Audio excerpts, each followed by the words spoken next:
बिहार के earthquake Jones के बताइए, कितने अर्थक्वेक जोन्स है, लगभग कुछ जिलों का नाम बताइए किस अर्थक्वेक जोन में। बिहार के जिलों को राजधानी से जोड़ा जा रहा है, कौन सा प्रोजेक्ट? अभी मुझे ये बताइए, बिहार में गरीबी को इम्प्रूव करने के लिए क्या स्टेप्स उठाए जा सकते हैं?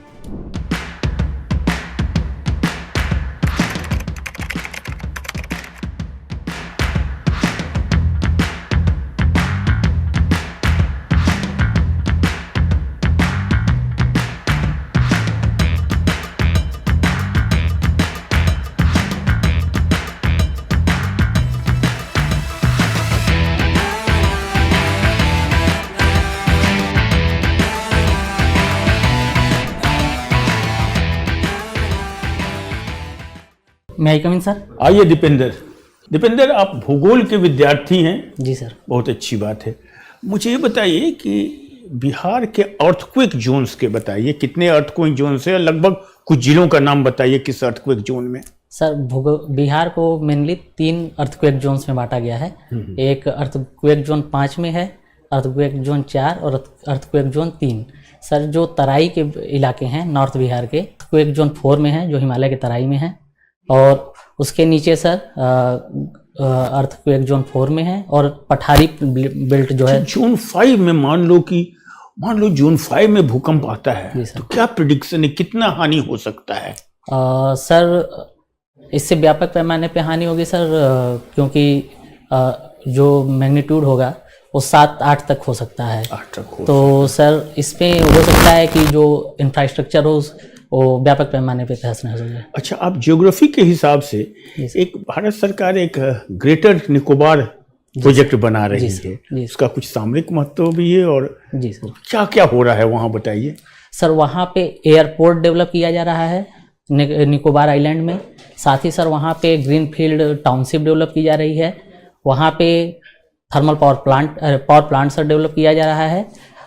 सर इसका इम्प्लीकेशन ये होगा कि हम चीन को हिंद महासागर क्षेत्र में प्रतिसंतुलित कर पाएंगे, और सर इसका एक निगेटिव इम्पैक्ट। कुछ लोग विरोध कर रहे हैं, खुद जैसे सोनिया गांधी जी ने प्रधानमंत्री को पत्र लिखा कि वहाँ पर क्या उनका विरोध का क्या उसमें वो था?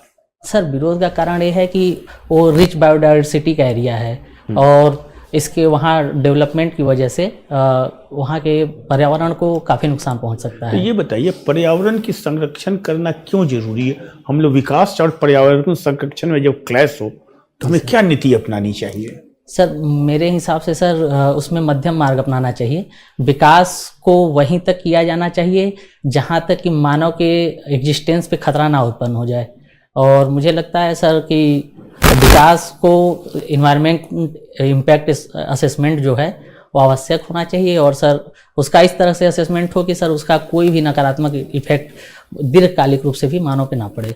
आप इलेक्ट्रॉनिक्स एंड कम्युनिकेशन इंजीनियरिंग भूले नहीं ना, इंजीनियरिंग सर। स्टारलिंक क्या है, स्टारलिंक के बारे में कुछ बताएंगे? Yes sir. अब बताइए सर ये space basically sir Elon Musk की कंपनी है जो कि सैटेलाइट बेस्ड इंटरनेट प्रोवाइड करवाती है। सर इसमें किसी बेस ट्रांसमीटर स्टेशन की आवश्यकता नहीं होती, इसमें डायरेक्ट सैटेलाइट के थ्रू एक रिसीवर एंटीना के माध्यम से इंटरनेट सिग्नल को प्राप्त किया जा सकता है। क्या एप्रीहेंशन अगर ये भारत में भी लागू हो जाए? जी सर। शायद होने वाला है। जी सर। क्या कुछ एप्रीहेंशन हो सकता है इसके संबंध में, आशंकाएं क्या हो सकती हैं? सर एक तो सुरक्षा के समझ खतरा उत्पन्न कर सकता है, जैसे कि सर अगर हम ऐसे सांप्रदायिक दंगे या राष्ट्रीय सुरक्षा के समय अगर हम इंटरनेट को डाउन करना चाहें या इंटरनेट की स्पीड को कम करना चाहें तो उस समय सर इंटरनेट सुविधाएं प्रदान करके हमारी सौहार्द और राष्ट्रीय सुरक्षा के समझ खतरा उत्पन्न कर सकता है।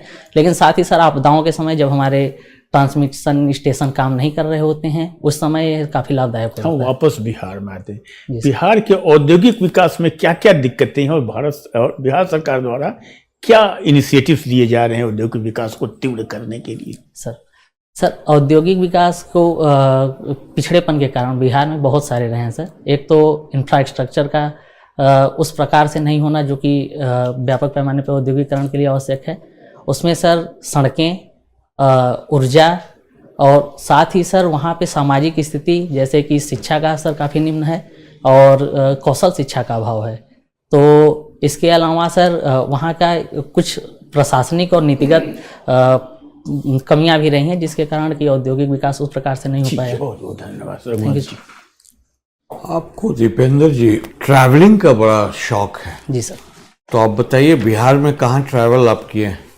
सर बिहार में क्योंकि मैं बिहार का नहीं रहने वाला हूं सर, तो बिहार में मैं उन्हीं जगहों पे ट्रैवल किया हूं जहां पे पेपर देने गया हूं। जैसे अगर मैं सासाराम गया हूं तो वहां शेरशाह सूरी के मकबरा पे गया हूं, और सर पटना में गया हूं तो पटना में अभी गया। तो आप ये बताइए कि बिहार के कनेक्टिविटी प्रोजेक्ट्स के बारे में बताइए, इंफ्रास्ट्रक्चर डेवलपमेंट का कुछ नए नए जो लागू किए जा रहे हैं या अनाउंस किए गए हैं। जी सर। सर बिहार की एक परियोजना है जिसमें सभी जिलों को राजधानी के साथ 4 लेन रोड के साथ जोड़ा जा रहा है।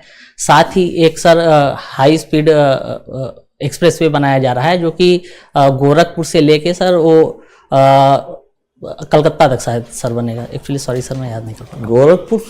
गोरखपुर से सर वो नॉर्थ बिहार होते हुए पूर्णिया तक सर। सॉरी मैं अभी याद नहीं कर तो गैस मत कीजिए जब नहीं पता। कौन सा प्रोजेक्ट्स आपने बोला ना, कुछ प्रोजेक्ट्स बिहार के जिलों को राजधानी से जोड़ा जा रहा है, कौन सा प्रोजेक्ट है सर? Actually sorry. ये बताइए कि बिहार में ये जो वहाँ का हिस्टोरिकल इम्पोर्टेंस के जगह हैं, यस सर, उसके टूरिज्म की संभावनाएं के बारे में बताइए कुछ। सर हिस्टोरिकली रूप से सर बिहार काफ़ी रिच रहा है। तो सर वहाँ पे एक तो हिंदू, जैन और बौद्ध। जगह बताइए सर बौद्ध धर्म के लिए सर बोध गया, और सर जैन धर्म के लिए पावापुरी, और साथ ही सर नालंदा, और सर जैसे कि शेरशाह का मकबरा यहाँ पे सासाराम, और सर केसरिया स्तूप है हमारे। गया में क्या है, नालंदा में क्या है, और जैन का कहाँ है, ये सब बताइए। सर गया में विष्णुपाद मंदिर है सर, और गया बोध ही। गया में क्या है? सॉरी सर, गया जी मंदिर है सर। गया जी मंदिर, अच्छा। और सर विष्णुपाद मंदिर सर नालंदा में है, सॉरी। और अच्छा, आपको कुछ नहीं पता है, ठीक है, आपको याद। आप ये बताइए सिंपल सी चीज, हाँ यूपी के आदमी है, आप ये बताइए कि कौन सा ऐसा लेसन है, सीख, जो यूपी टूरिज्म से बिहार में लागू किया जा सकता है? सर एक तो फोकस डेस्टिनेशन टूरिज्म पॉलिसी है सर यूपी में। साथ ही सर एक पर्यटन नीति जो यूपी की है सर, जिसमें कि सर अवसंरचना के निजी क्षेत्र जब विकास करता है तो उसको सब्सिडी दी जाती है। जैसे अगर होटल का विकास करते हैं तो यूपी में है सर 5 करोड़ के अगर होटल को विकास करते हैं तो वहाँ पे 25% सब्सिडी है, जो कि सर उस मौद्रिक रूप से। ये सब तो पॉलिसी मैटर है। कोई ऑब्वियस आपसे सुने होंगे काशी विश्वनाथ मंदिर के कॉरिडोर पर कहीं कुछ डेवलप हो रहा है? हाँ सर, पुनौरा धाम मंदिर कॉरिडोर विकसित हो रहा है सीतामढ़ी में। अच्छा, उसके अलावा कुछ गया में भी हो रहा है? सॉरी सर, मुझे आइडिया नहीं जानते। आप ये बताइए कि Indus water treaty, yes sir, Bharat ने उसको सस्पेंड या अबेंस में कर दिया है, यस सर। कारण बताइए 2-3। सर एक तो जो ये ट्रीटी हुई थी उसमें भारत को के साथ उचित न्याय नहीं हुआ था। ट्रीटी के अंतर्गत सर 80% पानी पाकिस्तान को दिया जाता था। अच्छा, तो सबसे बड़ा कारण तो यही था कि हमारे यहाँ हम जो जल विद्युत प्रोजेक्ट लगाते थे, जो कि अपर रिवर्स में सतलज, उस सिंधु, ब्यास और उन नदियों पे तो पाकिस्तान द्वारा विरोध किया जाता था। अच्छा, चलिए, एक तो वो है। तो दूसरी सर ये पहलगाम अटैक के बाद दूसरी बात और सर ये पानी का पाकिस्तान द्वारा अधिक प्रयोग किया जाना। ये बताइए कि क्या ये सही है कि अपने पड़ोसी देश जो ऑलरेडी हमारे शत्रु है उसको पानी से परेशान करना और उसकी जो एनिमिटी है और बढ़ा देना सही है? सर कुछ हद तक सही है, क्योंकि वो पानी प्राकृतिक नदी है जिसको हम पूरी तरह से नहीं रोक सकते। तो सर कुछ हद तक अगर दबाव बनाने के लिए किया जा सकता है, लेकिन सर लंबे समय तक तो हम भी नदी को नहीं रोक सकते। अच्छा, ठीक, धन्यवाद। Dipendra, yes sir. Workaholic, yes sir. क्या इसका मतलब निकलेगा वर्कहॉलिक होने का? सर कि जैसे कोई काम कर रहा हूँ तो खाना भूल जाता हूँ। ये बात तो नहीं बनी। वर्कहॉलिक का मतलब क्या होता है? कि सर किसी काम में लीन हो जाना। खो जाना तो ठीक है, वो तो अलग बात हो गई। जी सर। वर्कहोलिक तो ये भी हो सकता है कि इतना काम में करना कि फैमिली का बैलेंस, बाकी गेम, जी सर। स्पोर्ट्स, एक्सरसाइज, वॉकिंग, जी सर। स्लीप टाइम, सबका इम्बैलेंस हो सर, जाना। बिल्कुल। वर्कहोलिक तो वो उस नतीजे तक पहुंचता है। जी सर। तो आप तो कह रहे हैं कि खाना भूल गया तो सब वर्कहोलिक हो तो गए। नहीं सर, तो और सेंस में सारी चीज़ें सर, अगर काम कर रहा हूँ तो उस समय फैमिली भी भूल जाना, और साथ ही सर अन्य चीज़ें भी, जैसे कि एक्सरसाइज या कुछ। ये इसको कैसे ठीक कर सकते हैं? सर बैलेंस बनाने की कोशिश करूँगा नहीं, सर। कोशिश नहीं, क्या आपके मन में कुछ होगा? कब से है ये तकलीफ आपको? एक बीमारी की तरह से ट्रीट करिए। चलिए बताइए कब से है ये? सर मैं याद नहीं कर पा रहा कई हूँ, साल हो गए? सर मुझे लगता है कि मैं शुरू से ही, जैसे कि बचपन में खेलने चला जाता था तो खेलता ही रहता था। तो आपके मालूम होते हुए कि ये मेरी प्रॉब्लम है और उस प्रॉब्लम के साथ परसिस्ट कर रहे हो, उसी में रह रहे हैं और कोशिश नहीं कर रहे कि मैं ठीक हो जाऊं? नहीं सर, कोशिश करता नहीं हूँ। तो क्या कोशिश की, ये बताइए आपकी स्ट्रेटजी कोशिश क्या जैसे रही? सर कि कभी कभी कि विद इन द लिमिट में काम को पूरा करना, सर ऐसी प्रयास किए हैं मैंने, लेकिन कभी कभी सर ऐसा होता है कि नहीं हो पाता। तो कभी कभी ना होना तो वर्कहोलिक नहीं कहलाएगा, अक्सर ऐसा होता है तो वर्कहोलिक कहलाएगा। तो यानी कोशिश ही नहीं हो रही। Sorry sir. सर 4 पॉइंट बताइए कि कैसे किया जा सकता है। चलिए ना किया हो तो ना किया हो, पर क्या करेंगे कि ऐसा हो जाए वर्कहोलिक सर ना रहे? प्रॉपर रूटीन बनाना है, और उस रूटीन को फॉलो कैसे करोगे? जब तक सेल्फ डिसिप्लिन नहीं होगा तो सेल्फ डिसिप्लिन आना होगा। और क्या करेंगे? सर मैं प्रयास करूंगा कि सर सेल्फ डिसिप्लिन रहूं और थोड़ा बहुत और चीज़ों को बैलेंस करूं। अच्छा चलिए, विवेकानंद से आप प्रभावित हैं, जी सर। तो 4 पॉइंट बताइए कि उनकी खास उपलब्धियां, जो ऐसी चीज़ें जो अभी भी आपको मन के छूती हैं। सर एक तो सर दरिद्र नारायण का जो उनका कॉन्सेप्ट था सर, कि लोगों की सेवा आप इस प्रकार से करिए कि भगवान के वो रूप हैं, आप उन पे कोई एहसान नहीं कर रहे हैं। एक बात तो सर, दलित के बीच में कहाँ से पॉइंट आ रहा है? दरिद्र नारायण सर। दरिद्र नारायण? जी सर। दरिद्र नारायण? हाँ सर, उनका एक दरिद्र का मतलब क्या होता है? जो सर वंचित, शोषित ऐसे वर्ग हैं जिनको हमको सहायता की आप आवश्यकता है। अपना दायरा बढ़ाइए, आप किसी की भी हेल्प करिए। जी सर बिल्कुल, लेकिन सर अगर समाज के जो पिछड़े जिनको आवश्यकता है सर, मुझे लगता है उनकी सहायता सबसे की जाना आवश्यक है। उनका तो ये है serving humanity, serving God. Yes sir. अब ह्यूमैनिटी में दरिद्र थोड़ी आ रहा है, सब आ रहे हैं। Yes sir. ह्यूमैनिटी में तो सब आ रहे हैं। Yes sir. कोई अमीर आदमी है, बीमार है, उसकी भी हेल्प कर सकते हैं। तो दरिद्र का कहानी तो नहीं बनी। अच्छा चलिए आगे चलें। सर दूसरा उनका सर जो पूजा के संबंध में उनका था मानना कि मूर्ति पूजा एक पूजा की आसान पद्धति है, तो मुझे लगता है कि वो भी एक पूजा पद्धति को या कहें कि वो आसान बनाती है। और साथ ही सर वो पश्चिमी और पूर्वी जो सभ्यताओं को मिलन को जोड़ देते थे कि आप अछूत की अवधारणा से बाहर निकलिए, कि आप किसी को अछूत मान रहे हैं, तो इसकी वजह से आप किसी के ज्ञान को ही लेने से मना कर दे रहे हैं। तो उन्होंने जो पश्चिमी की तरफ पश्चिम और पूरब के संगम पे जोड़ दिया सर, ये मुझे आकर्षित करता है। दूसरा सर स्वदेशी, उन्होंने जो कहा कि जो भी हमें, जब तक हम स्वतंत्र नहीं होंगे तब तक हमारे विचारों को कोई नहीं सुनेगा। तो ये चीज़ सर मुझे आकर्षित करती है। और उन्होंने सबसे बड़ी बात जो कही प्रैक्टिकल स्पिरिचुअलिटी के बारे में। Sorry sir. अच्छा ओके चलिए, अभी मुझे ये बताइए, जी सर। बिहार में गरीबी को इम्प्रूव करने के लिए क्या स्टेप्स उठाए जा सकते हैं? सर रूरल गरीबी में, बाकी चलिए छोड़ दीजिए, खाली गांव के अंदर गरीबी को थोड़ा सा एग्रीकल्चरल से हट के अगर कुछ हो सोचना हो तो क्या सोच सकते हैं?